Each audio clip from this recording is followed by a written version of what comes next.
The Benefit Society. There's a graveyard in Old Home, California, that hasn't changed its prices since 1978. The locals know it.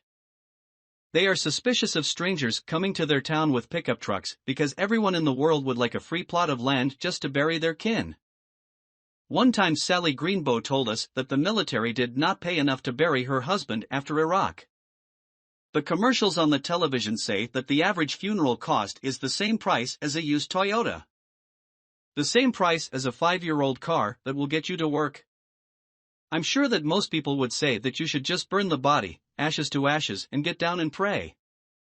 There are some people in this world that think that the only ones that should be burned are hated by God.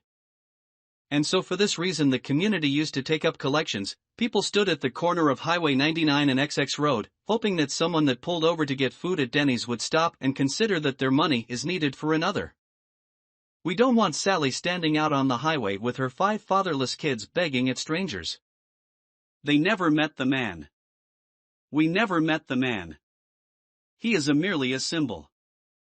Sally moved away after a high school and returned to her hometown with a corpse and a half-dozen kids. Therein lies the rub. I mean, Sally hasn't been spending one weekend every month pulling weeds. She doesn't go to our masonry events where we pour concrete into sarcophagus forms. You have to use these things because every 100-year flood will make bodies rise. It's not the second coming of Christ, it's a geological event. The second problem is that the particular graveyard only has about 2 acres left. After that we're going to have to be like those modern folks who bury their dead standing up.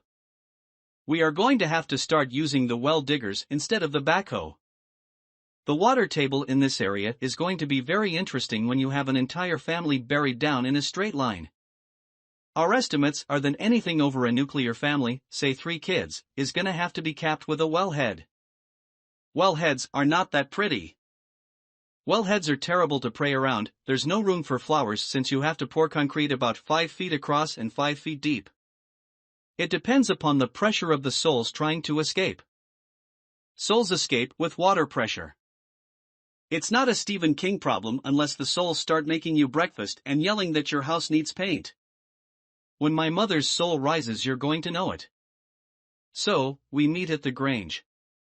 We'll let the sergeant-at-arms tell the notes of the last meeting. Someone brings a high school picture of Sally in case we forgot. Sister Daniels brings hard cookies that she made sometime in the past. The rain's coming. Lightning is already hit the backfield. Most of us want to get back to our projects that we left out in the yard that need tarps. I know that half of my kids are going to be playing in puddles if I don't get back in a hurry. And Sally's husband still needs a plot. Brother Calhoun says, she left us, you know. There's no common reason to do anything more. It's Edgela Perry that has the better discussion. The man is a war hero. We should take care of him. Unfortunately, this leads to the question whether Iraq was a good war. There are people in the audience that completed their draft service in Vietnam. They have definite opinions about people describing a good war. Sally is not invited to the town council. No one cares to hear her ideas or her pleads or her petitions. If the referendum goes forward, she's going to be the sole beneficiary to one of our guarded secrets. Old Pat Scowls is indignant. He says it's pretty much like giving the woman $15,000. Then he says, I'm going to send my woman for war if you got $15,000. And we all have to laugh because Patrick Scowls is a 70-year-old bachelor. Debbie Fancy is probably our creative center. The magnificent lady puts together the best quilts for over 100 miles, matching worn socks in such a way that children can be snuggled into the toil of their parents. Debbie asks about the Benefit Society, how Mrs. Sally P. could earn her place back to our town's trust with just a few side projects. No one wants to see Sally move away with her kids to find work. That means she'd just be leaving us the body. There's a general murmur in the room, a rustling of feet, transitory eye exchanges that means the Benefit Society might be going too far. Sister Daniels says that she'll give up the bedpanning if maybe Jim Deacon will switch to letter writing. Jim is not around to give his blessing. Most of us agreed that we should keep the original author. Deborah is confused because she's just an artist. Someone has to put a cookie in her mouth so that she doesn't talk again.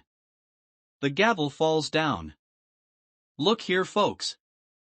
We have to keep old Joe from dying because the law says that his wife will be notified. We have to keep Patrick on them letters because if you change a voice after 40 years she's gonna know.